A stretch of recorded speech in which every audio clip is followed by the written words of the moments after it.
so sorry. I completely forgot to remind you all in the beginning of the video, so I'm gonna do it here really quickly. Giving away a $100 gift card in this video, so simple. All you have to do, like this video, subscribe, hit notifications, make sure they're all turned on so you can be notified daily what's coming on the pipeline for you and your stimulus money.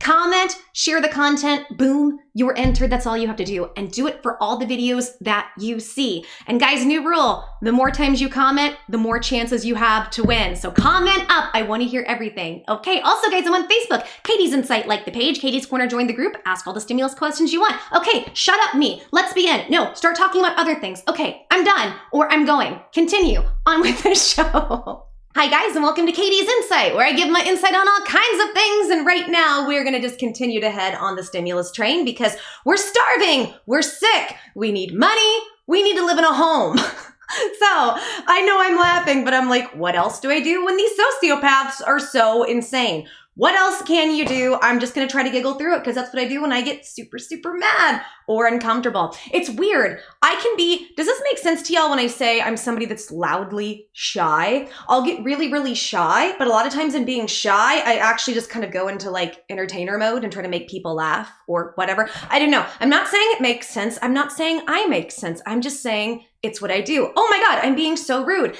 I need to introduce you to my co-host today. My co-hosts are Candle 1, Candle 2, Candle 3 body spray, what is this, gel, and my red face. Now I just thought I'm gonna line them up for a second, but then I was like, why is it so hard trying to type on my laptop? Maybe if you put stuff in the way, it's a little bit hard. I say to me, not to you. Why am I sounding angry? Oh, also starting my new microphone. Look at it. It's so pretty. I still have the same like pop filter. That's so like if you make noises like the consonants noises, it doesn't sound crazy to you guys. So yeah, that's my new mic. It is black and blue and it looks super sleek and pretty and I love it. And I love these colors. Look at this. You have this pretty bright orange. This one, it says fresh orange and it does smell like orange. And this is lavender marshmallow. And I'm not a big like marshmallow fan in terms of like eating them, even though I can't have hardly anything right now. In fact, I think my red face is because I ate some bacon earlier. Bacon has histamine. But a girl's gotta live sometimes, and I eat nothing but steak and burgers and bleh, it's so gross. And when I say burgers, I just mean meat. Meat. It is gross, and most of it is low histamine meat. And I have been doing this for over a year.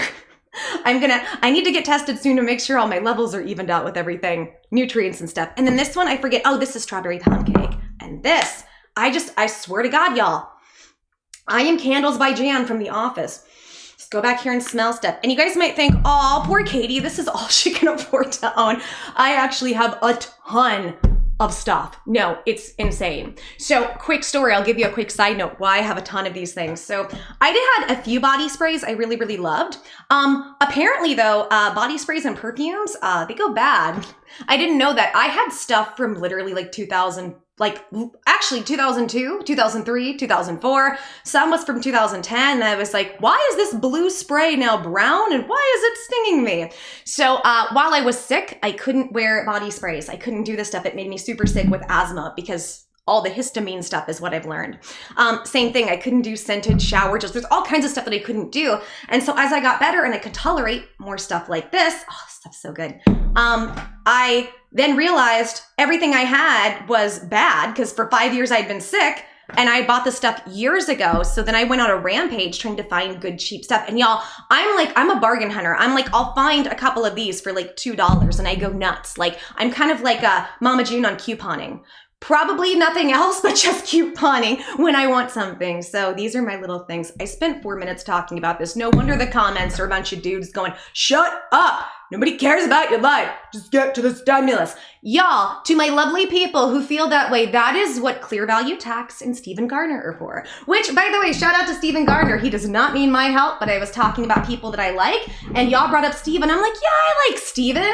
Stephen just seems like a nice, positive person. Although, a lot of you guys may not remember this, but in the beginning of all these stimulus talks, like the stimulus community kind of created some drama with itself about who's clickbaiting. I was so frustrated. Like they were all kind of ganging up on Kevin. And I don't know, I have a different viewpoint on that sort of thing. To me, I was like, well, Kevin to me is one of the ones that has grown almost more exponentially than anybody else. He just knows how to market himself, hence real estate. I mean, they've all done well. This is no knock to them, but it was just really interesting to watch. And I was like, oh, I hope y'all don't devolve into dumb drama. Like, y'all are better than that. Anyway, let's go ahead and get into stimulus. Where are we at? Well, you guys know things are at a standstill right now when it comes to everything going on. And in fact, Pelosi and Mnuchin, all we heard were positive talks this week. It was back and forth. We heard things are not well, and then the ball's moving along. In fact, you guys saw the videos that I put out just this past yesterday where Pelosi and Mark Meadows, everybody is in this positive mode. It's like, yes, we are going. We are doing this, right? But then nothing. And then a day later, everyone is blaming everybody else as to why everything is failing.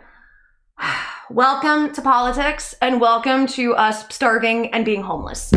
I cannot believe we are almost in November. Like, I'm looking at this going, I started following stimulus news in March. And when I say following, that's when it was created, because it was created from the situation. There was no stimulus news before this, right? But I'm like, I'm trying to think back now to March. I don't think I could have thought that we would be in November and we would be in the place that we're at now with an election. But thus it is, unfortunately. But what I want to talk about today is Mr. Larry Kudlow. So Larry Kudlow yesterday came out on an interview and he started talking about stimulus. And Larry, as I've said before, you really have to take him with a grain of salt because many times he is a Trump mouthpiece.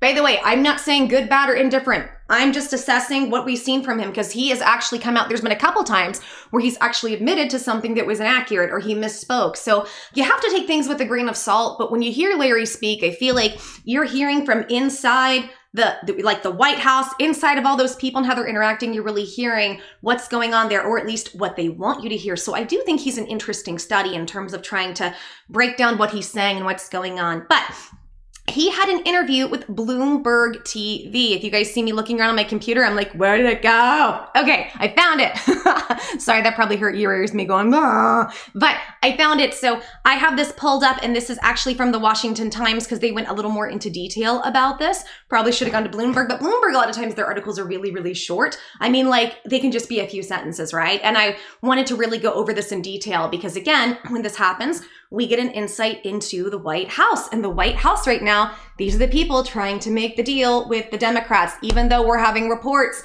from Mitch McConnell. Like, where's the Tylenol? I should have had Tylenol instead. I have Clear Eyes and it's empty. And then I have this for my nose. Y'all don't even see off camera or the cut. I am just like, things are just leaking from me because of allergy season, issues with my body and everything else. But we have Mitch McConnell, good old doesn't care, kids starve Mitch. And Mitch, as you guys know, has come out and basically he's been saying if they put together a package, don't vote on it. So the problem is we have to get everybody on board and nobody is on board. And right now, unfortunately, I am very scared we're on the brink of a civil war because I feel like no matter who wins this election, it's going to get scary. It is going to get very, very scary because the left has had it and they are going nuts. And some things I totally understand why people feel the way they feel and they're going nuts, and other things I think it's just corrupt government crap that's trying to create more BS. Like, I gotta tell you, and I want to be very gentle with this opinion. And I also have to be very careful because it's YouTube. And when I say gentle, I just want to make sure I explain this right because this is a very sensitive topic. We have a lot of issues with minorities being treated unfairly in this country and across North America. I am fully on board with that is correct. There is a huge financial disparity alongside of everything else. In fact, I've said the prison systems are modern day slavery. It's a way to get away with that, in my opinion, cheap labor.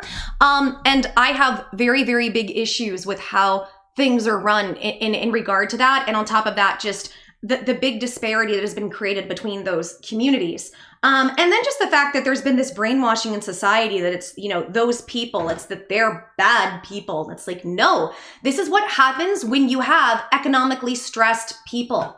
This is what happens. And this is numbers across the board. This isn't just like me just, spouting off philosophy. So what concerns me is when I see certain movements going on, it concerns me because I feel like this is just a government push to use minority issues against minorities to create more chaos that nobody wants. Does that make sense? I feel like in the end, it's just going to make it worse for the minority communities, like they're using them. And that's what bothers me. And it really drives me nuts when you see people like Biden and Pelosi and they try to do this big stance and what was it they wore? They wore this like African symbolism and they got down on their knees with masks on. And I'm like, you're the people who voted for stop and frisk. You're the people who've allowed the prison systems to run the way they do and worked alongside of them. Like, it really, really bothers me. Like, look at what Pelosi is doing to her state.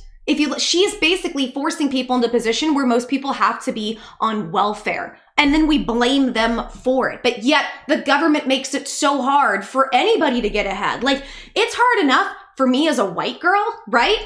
And I'm just like, so of course, if you are any type of LGBT or if you're any type of minority and you're especially a woman, it's going to be, in my opinion, 100 times harder in so many different areas. Not to mention the health epidemics outside of the virus that I could get into. Oh my gosh, there's a video at some point that I want to do that's all about genetics and about how certain minorities and certain groups, like we all have different, I want to put this the right way. Our genetic makeup, depending on where we come from, where we are, is all very different in relation to health. Like some groups, like for instance, my boyfriend is Hispanic and he says high blood pressure is a really common thing among Hispanic men. So there are certain, groups that are more predisposed to certain things.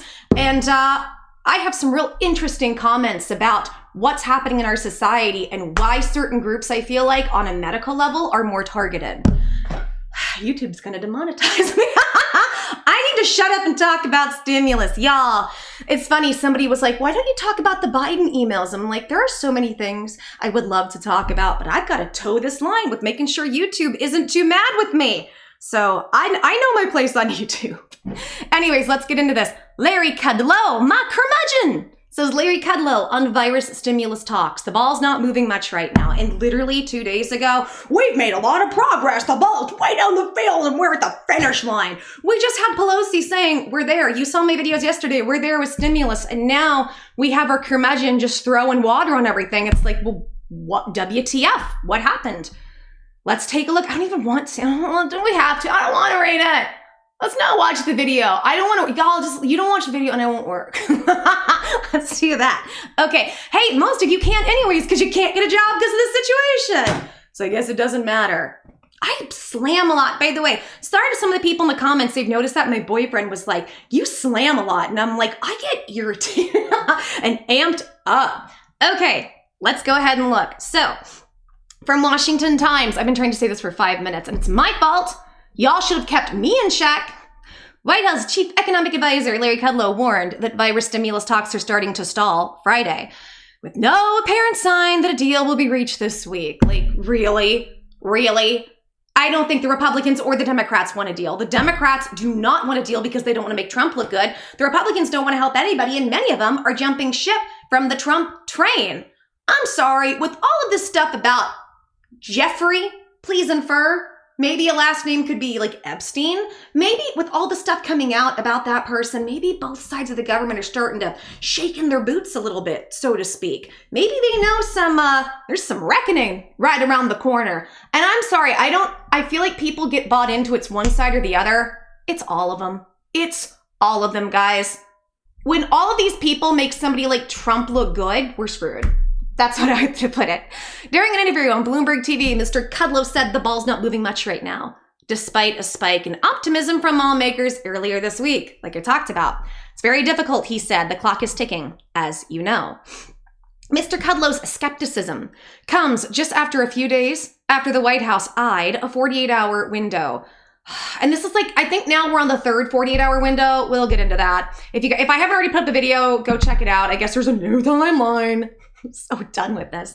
A new 48-hour window to nail this deal down by Friday. The last day negotiators said a deal had to be reached by in order to get it passed before the election day. So as you guys know, they were saying that basically Friday was D-Day. If something didn't pass by Friday, we weren't going to get anything before the election. And I've been saying for a while, I was saying in August and September, if Trump doesn't step up in these months by October, I think that no stimulus deal is going to get reached before the election. I've been saying this because I think that the Democrats have been stringing him along. I've been saying this whole time, if he really wants to clinch a W for this election, if he wants to get the last win that he can, he should go ahead and do an executive order for stimulus. I've been saying that as well. As you guys know, the Treasury and the Fed can all issue different forms of stimulus, and we're not getting help. And I don't know why Trump drug his feet too long. I think that was an Achilles heel for him when it comes to this election. And just the fact that we need it so we don't die. How about that?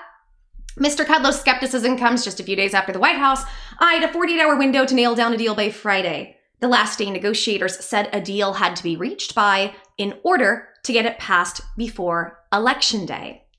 Keeping up the optimistic message, House Speaker Nancy Pelosi said during an interview on NBC that there were still some differences to work out, but noted we put pen to paper. We are writing the bill. So, and I heard some of you in the comments, you're like, they haven't even started writing. No, they have. And she's even said that, well, she said that. And again, how much can you trust of her? But how much can you trust of any of these people? I don't know. At least with Mitch McConnell, he's kind of upfront about letting people starve.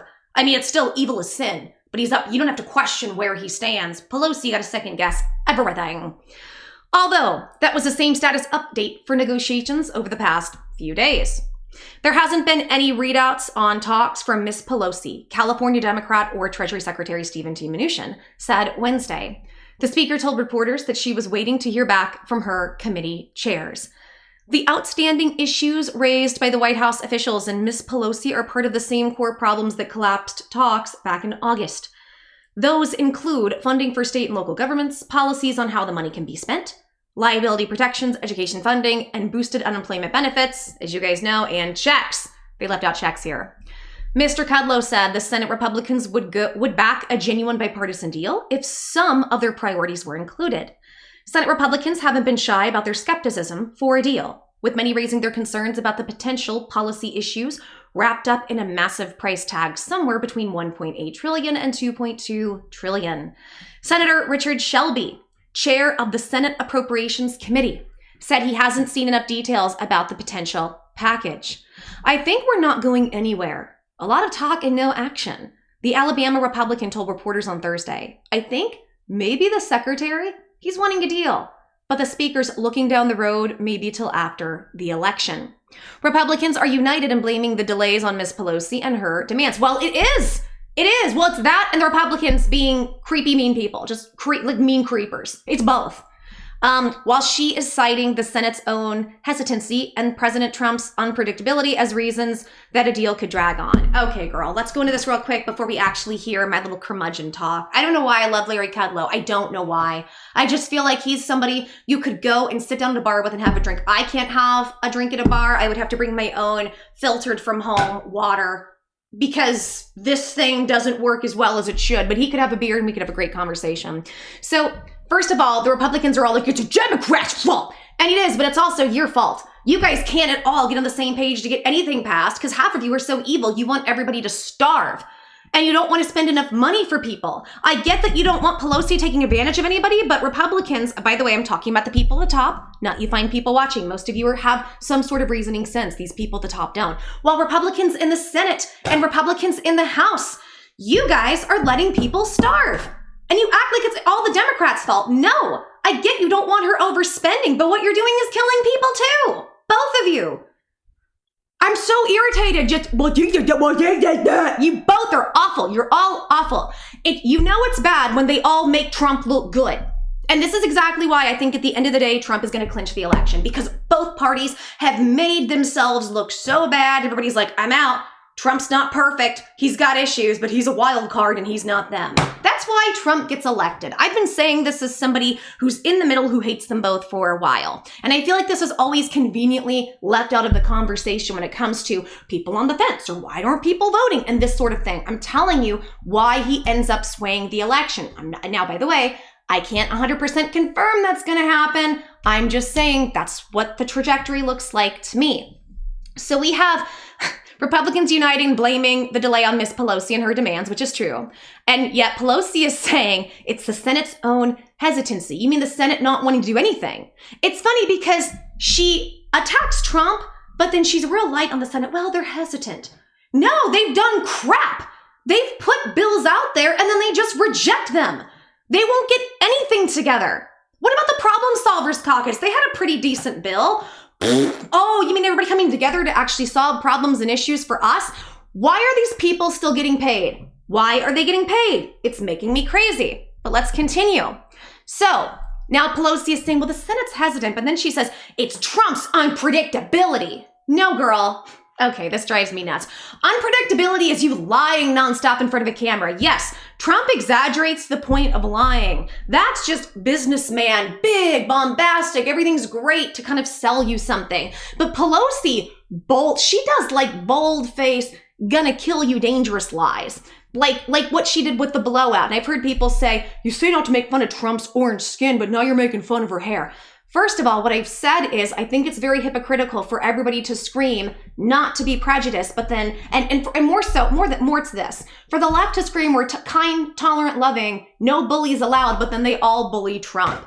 And I don't want to, and here's the thing, I don't even care. I don't care about the argument people say, well, he deserves it. All I'm saying is it's hypocritical. It's hypocritical to act like you're so above it all and you have this moral superiority when in the background, y'all are hurting women and children. Infer what I'm saying so YouTube doesn't get you mad at me. And on top of that, then you're going around making fun of his skin color. How can you scream? It just makes me nuts. How is it y'all can scream, no, we don't prejudice, no prejudice, and they want to cancel people for being prejudiced, and then you make fun of somebody's skin and color.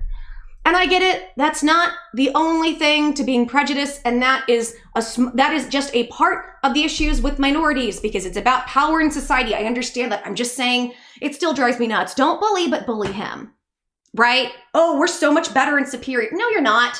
No, you're not. And I'm not talking about the people who are watching who are leaning left. I'm not talking about you. Most of you are reasonable. Most of you can see that your party has some faults. Same thing with the Republicans, people who lean Republican. I bet a lot of you can sit here and say, yeah, it's not a perfect party. I see issues. So I'm talking about the people at the top or the people who hold to the extreme ideologies that are dangerous. That's what I'm talking about on both sides. Drives me nuts. Trump's unpredictability. I want to go over the statement for a second. Trump has been spouting forever he wants bigger checks. Now, the only thing that could look unpredictable that she's trying to use is when he said stimulus talks are done. But she herself then is unpredictable because she stopped taking talks and she stopped negotiating herself when she's like, I'm not gonna stop. So which is a girl because you're being a hypocrite again. Like check your ears from the hairdryer, from all that blowing out you're doing. Oh my gosh. Yeah, okay, funny story. I am so beauty inept because like this face doesn't wear makeup. Oh, it looks like I have blush on. No, I have illness issues.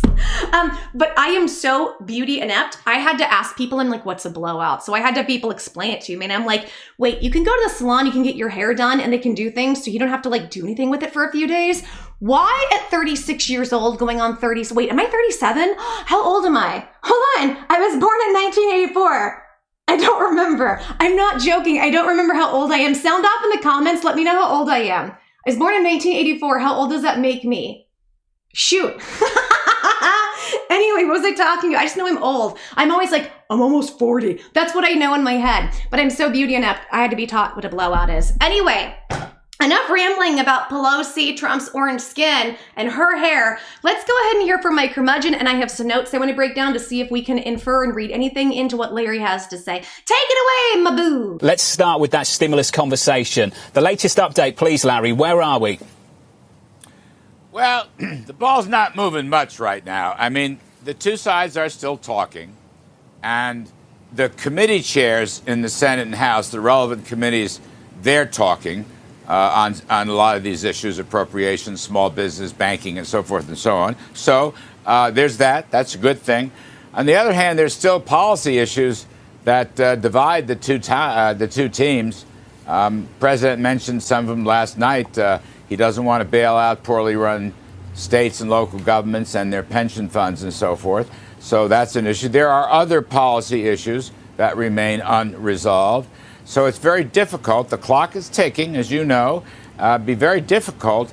Even if you had a deal in the next few days, you got to go through the committee print, and then you got to have votes in the House and the Senate. So it's not going to be easy. I don't want to predict anything. I'm just saying there's more agreement than there was a while back. There are still policy disagreements, some numerical disagreements. So we'll see. It's still up for grabs. Well, let's start with numerical, then we'll get to substance. Larry, what numerical disagreement is there right now? Well, I think that in specific areas, I mean, I'm not going to get involved in negotiating, Jonathan, this morning, but in specific areas, there are numerical issues. Now, President Trump, for example, has said, for, let's say, the mailed out checks for economic assistance, he's willing to bid higher on that. He has no problem. He's willing to go with PPP for the small businesses. No problem. He's willing to help the airlines. No problem on that score. He's always been willing to do these things. He's willing to help the schools as they, of course, transition and renovate to make school openings safe and, cover the health guidelines. He's willing to do that. He's not willing, though, to pour lots of money into various health care schemes that might benefit folks who are not U.S. citizens. He has a big problem with that. I just mentioned some of the state and local issues and the pension issues, and there are other issues at stake. One thing that's interesting that's come up in the Mnuchin, Secretary Mnuchin proposal, I'll call it the Republican proposal, we are very much we're keen on onshoring for all kinds of supply chains, including pharmaceuticals and related equipment. That's very darn important. And we would like to reward companies that either come to the U.S. for the first time or move back from China or wherever. So we propose investment tax credits. Apparently the other side doesn't like that. We've also proposed deductions for restaurant meals and other forms of hospitality and entertainment. Apparently the numbers there are sticking points. So I can't go through the entire list. I'm just going to say there are still issues. I think many people feel like we're just going around in circles at the moment, Larry, as we drift towards the election. One question that's been asked by many, in fact, is whether both sides are negotiating in good faith. Now, of course, you're not going to say that about yourself, but I do wonder, do you think the other side is negotiating in good faith? Do you think Speaker Pelosi is negotiating in good faith, or is this just political posturing with 11 days to go? Well, look, I'm not a political analyst. I don't do personal stuff. I can't get into everybody's head. I'm just going to assume that we've been at this since July or mid-July, that there is good faith. At this point, I'm not even sure what that means. Look, there's very hard-headed, experienced, professional people engaged in these discussions. There are veterans, all right? Speaker Pelosi is a veteran. Mr. Mnuchin is a terrific money man. He knows the budget story up and down, including taxes. Senator McConnell is a very crafty, wily veteran in these games. So they are engaged. They are talking, Jonathan. And I will ascribe, how about this? I will ascribe good faith to all sides. I'm not going to peck away on that. Let's just see, though. Well, the president's done that for you. Sure. Well, look, the President of the United States said yesterday evening Nancy Pelosi doesn't want to approve anything because she thinks it will help her politically not to. Well, I'll leave that to the President. If that's his view, that's his view. And I'm a policy guy, Jonathan. I don't have a view on that sort of thing. I appreciate that. All I want to say is this. We are in a very, very strong recovery. The V-shaped recovery is coming on, very strong. We had phenomenal numbers yesterday on falling unemployment claims and rising existing home sales. But there are areas of this economy that could benefit from assistance. I acknowledge that. I don't think the recovery depends on assistance, but the PPP lending for small businesses would be very helpful. President Trump took the lead a while back on providing federal unemployment assistance by an executive order with a plus up from the states. It would be very helpful if Congress appropriated that in some formal way. There's unspent funds all over the place from last spring's bill. Why not repurpose that and legislate it, put it in, codify it? It's not forever. It might be 3 months or 6 months. That could help Americans. We need the airlines. That could help the economy, put people back to work, get kids back to school. So I just, sometimes think instead of these 2,000-page bills with gargantuan numbers, why not just have, separate votes on specific items? That's the way appropriations used to be many decades ago. I have to say, you sound a lot more like a Senate Republican than you do a member of this administration, because that sounds like the position of Leader McConnell. When you say the V-shaped economy is coming on very strong, if I'm a Senate Republican right now, I'm wondering, OK, if Larry's right, why do we need a $2 trillion package if the V-shaped recovery is coming along very strong? Why do we? Well, let me say, I have many, many friends among Senate Republicans, and I speak at their breakfasts and lunches all the time.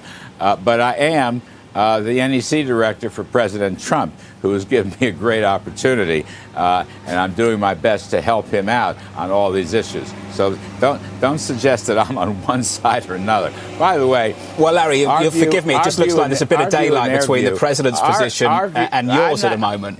There is no daylight between the president's position and mine. I support him entirely. I'm giving you his thoughts on why these numbers don't add up and why these policies don't yet work. That's the best I can do. I'm not going to predict an outcome, Jonathan. Yes, maybe, no, maybe. I mean, I'm not here to do that. I just give you a lay of the land.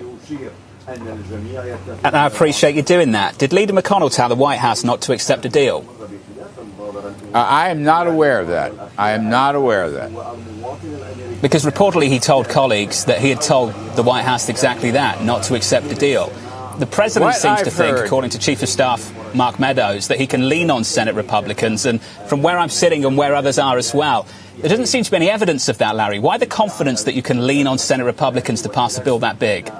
What I've heard from the president, we had a long meeting Wednesday.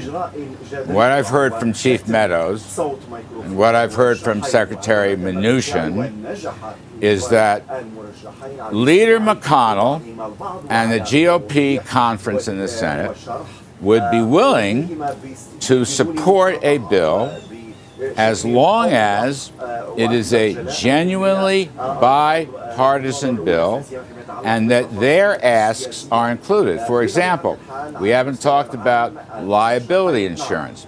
That is a controversial matter with the House team, but it's an important key ask for the Senate Republicans. If there's a genuinely bipartisan bill, Leader McConnell has said, and I've heard it from the president, Mark Meadows, Mnuchin, they'd go along with it. So I'll just leave it there. I can't speak for one side. I can't speak for Mr. McConnell, but I'm just saying that's what I've heard. On liability protection, have you made any progress whatsoever in the last month with House Democrats? Jonathan, I'm not going to get involved in that sort of thing. You know I can't do that. I'm not going to negotiate. Why not, Larry? I mean, you've given me enough information so far on how the talks are going. I'm just trying to work out whether you've made any progress on that particular topic, and it seems to be a huge sticking point for negotiations. Because you're such a great journalist, Jonathan, I'd love to give you as much information as possible, but I cannot include you in the negotiations. Larry, what's the plan B? When do you walk away? You've seen this a million times. At some point you realise nothing gets done. Well, look, we have an election in, 11 days? Yeah. So the clock is ticking. The clock is ticking. I mean, just mechanically, it takes a while. You got to vote in both houses. You might have to have a conference vote. Now, that could be done fast, but, it would take a day or two. Just writing up the legislative print of a 2,000-plus page bill takes time.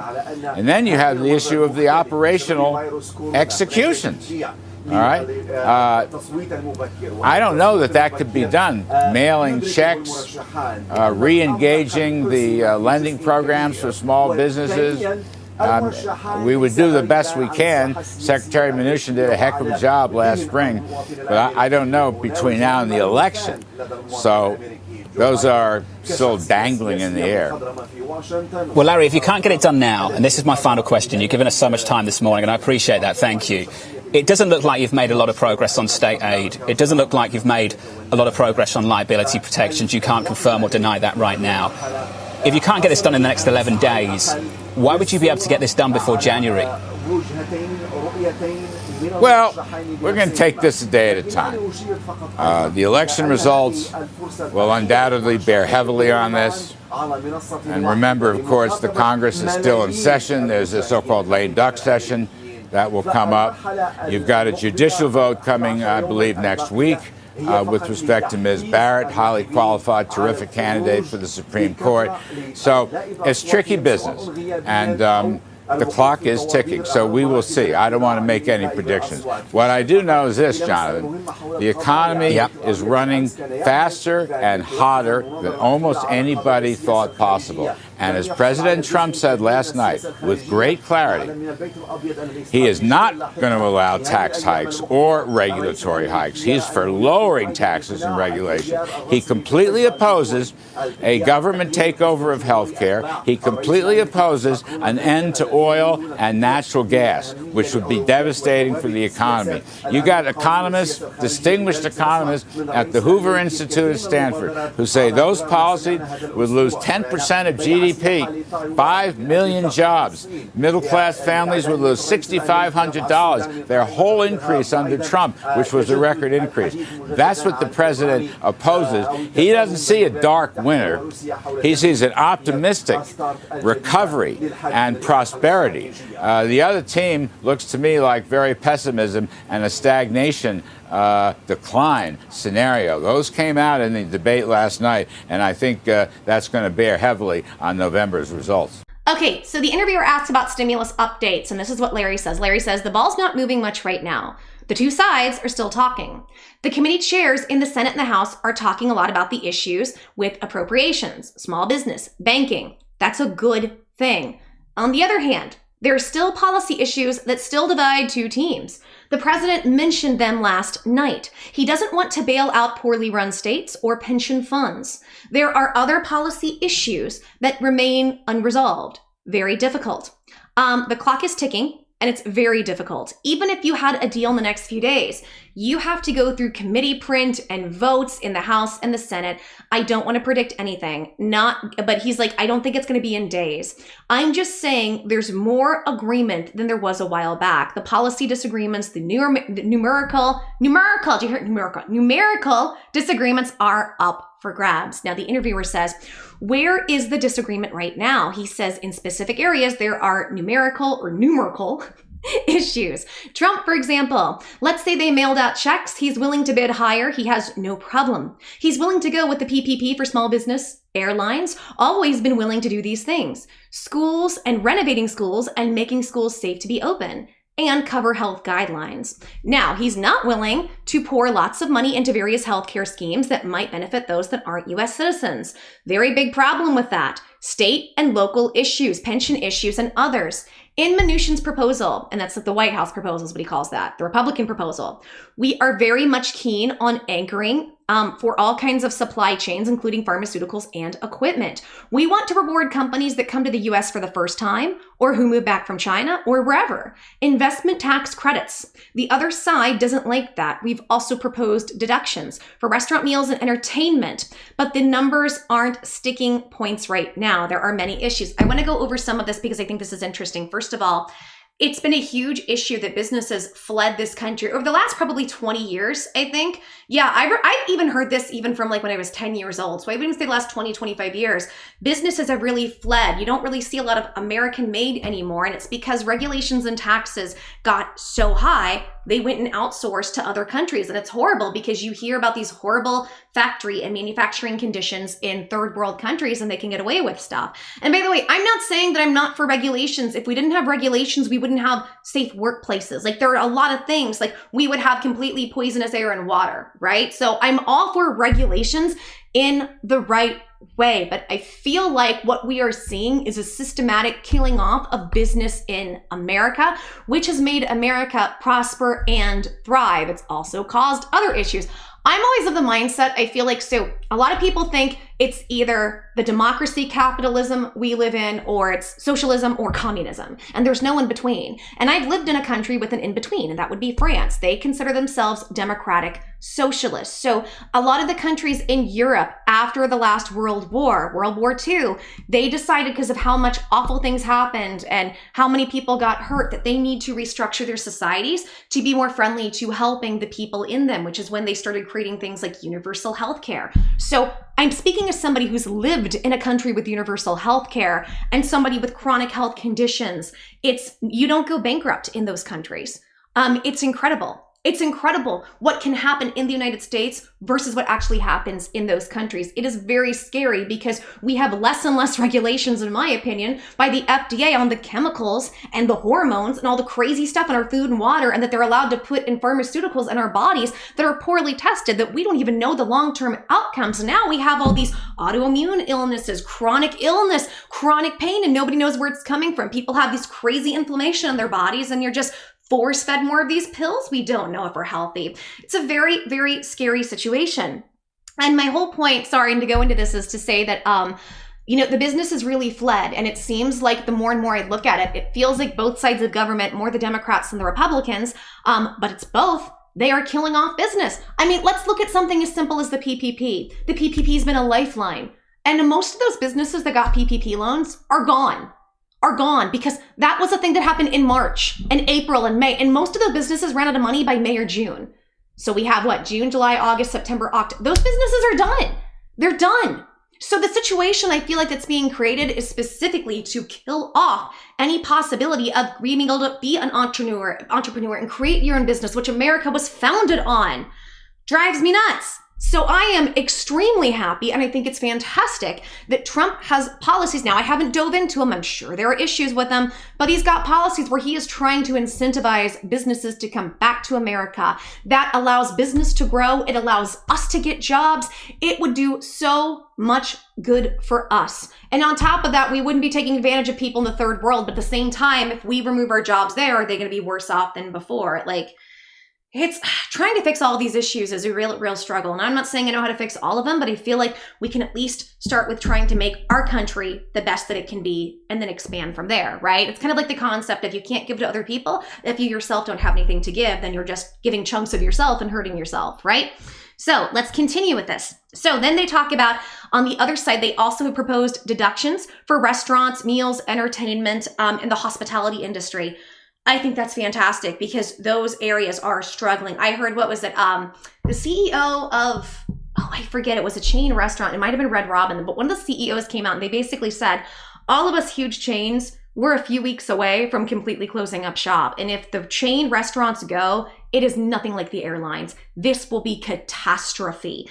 And that's true. Think about if the chain restaurants go, even the fast food, because a lot of people right now are employed by that and that is their only lifeline. So they have to, this is, like I said, y'all, this is getting scary on top of all the craziness with the elections and how brainwashed we believed to hate each other and want to go to war over stuff that we don't understand and we don't even know it's real. Nobody even knows if what you read is real on either side because we're just constantly bombarded by so much crap. It's insanity. It's insane.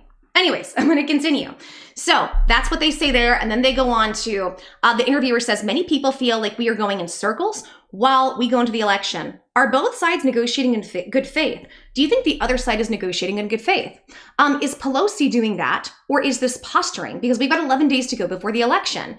Now, Kudlow kind of danced around a few things, and maybe he's not allowed to say some certain stuff. I'll give him that credit, but he says, I'm not a political analyst. I can't get into everyone's head. I assume there is good faith because we've been at this since July, even though I don't even know what that means. There's hard-headed, experienced, professional people engaged in these discussions. That's a polite way to put it.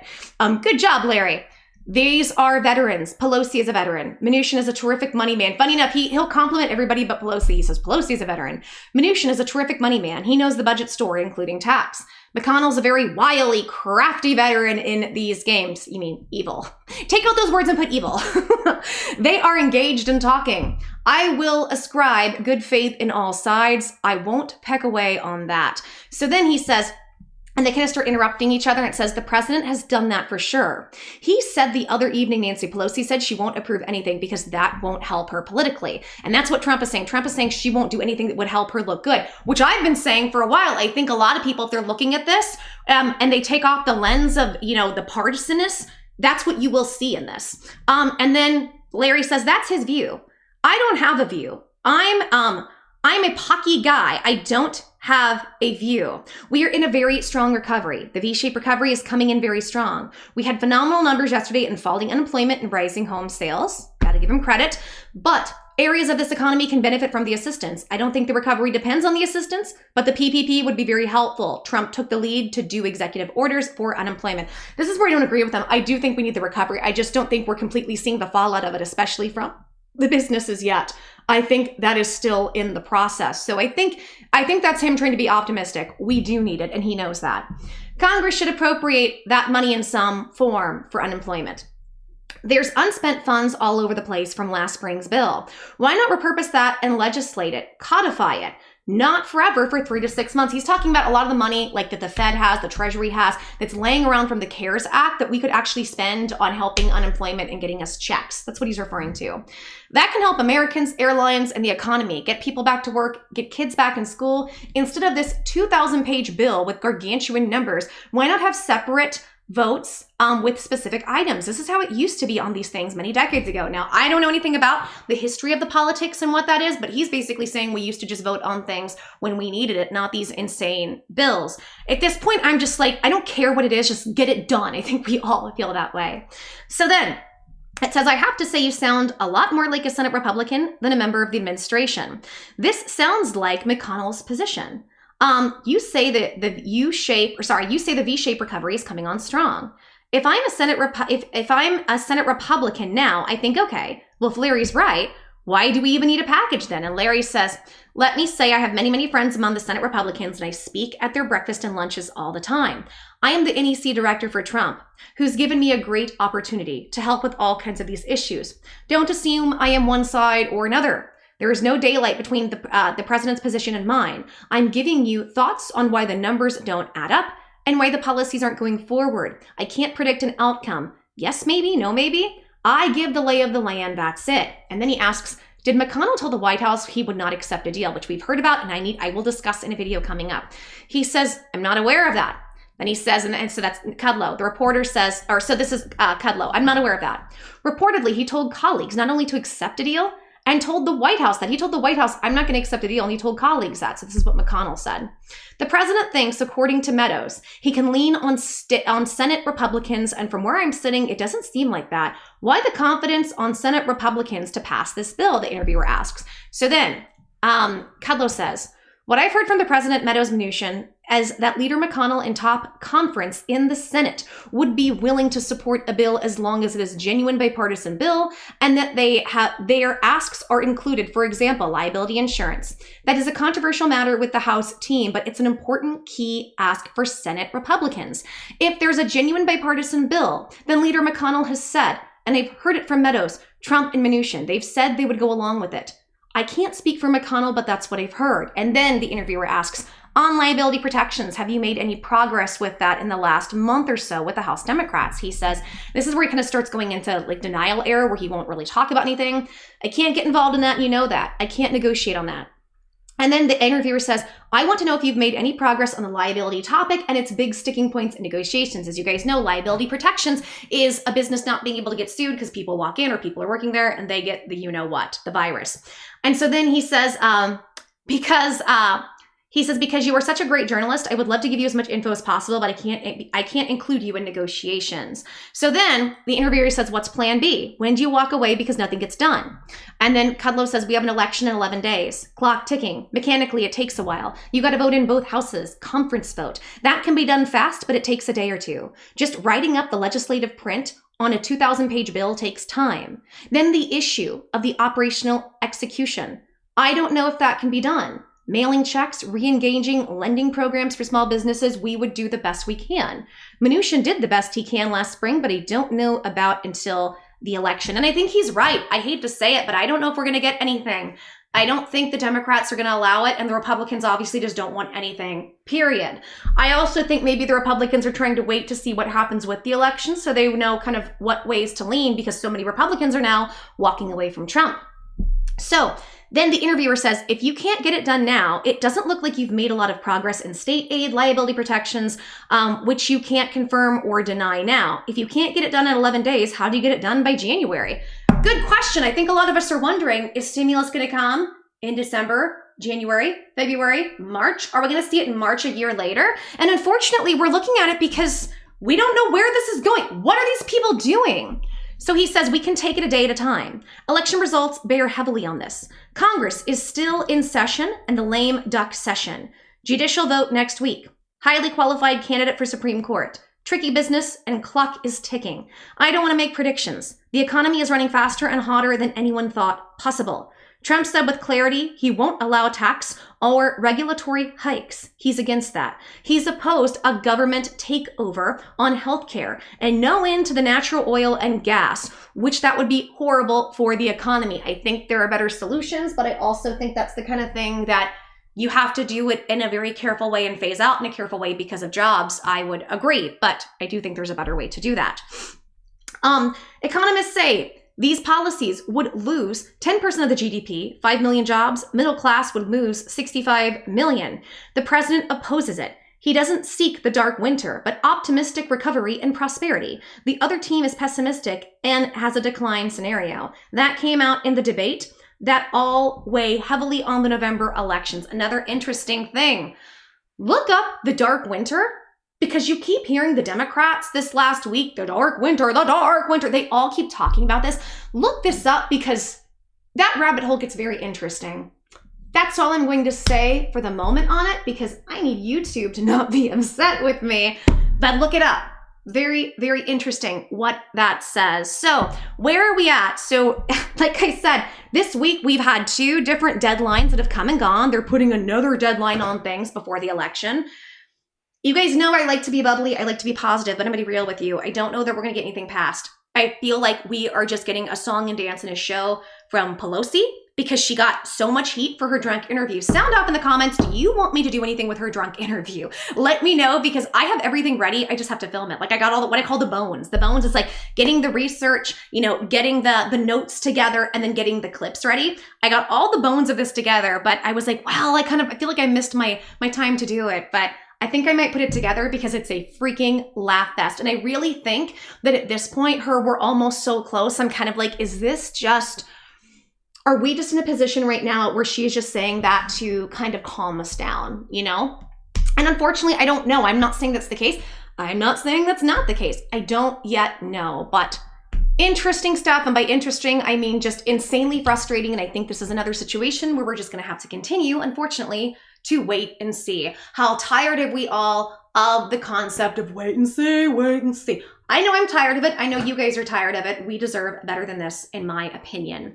Okay, guys, if you like this video, please help me out. Give me a big thumbs up, like the video, subscribe, hit notifications so you can be notified daily what is coming on the pipeline with you and your stimulus money. Also, sound off in the comments. Let me know what you think. The more comments, the better. Y'all go crazy. And guys, please share this content with as many people as you know that are struggling right now. People on unemployment, waiting for unemployment, waiting for stimulus checks, SB loan and grant issues, and everything in between.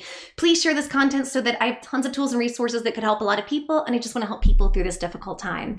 And guys, the more you like, subscribe, comment, hit notifications, share the content, the more my channel grows. The more my channel grows, the more things I can do to give back to you guys. For instance, we are giving away a $100 gift card. That is right, giving away a $100 gift card. So simple to be eligible. This is all you have to do. Like our video, subscribe, hit notifications if you're subscribed, or you subscribe, make sure and hit notifications, make sure they're all turned on, and you can hit that and be notified when we put up videos and we update you on the stimulus.